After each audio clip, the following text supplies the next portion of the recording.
Steve Turpin, and I'm the manager of Chardon WinterFest, our 5th annual. It's been very good. In fact, it's even increasing right now. It's starting to get dark, and it's exactly what we'd hoped for in that Fire and Ice is going to begin at 5:30, so the crowd is starting to swell, I think, obviously, to see Fire and Ice when it starts.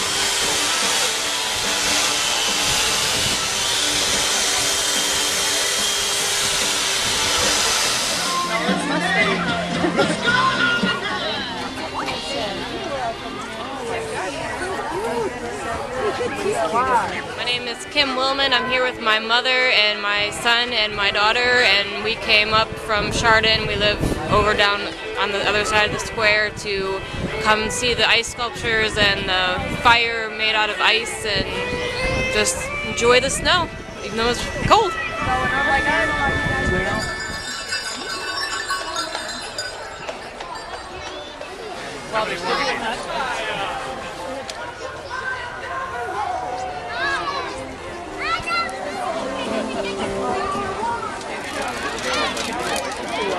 That tree keeps growing, we're going to have to move it.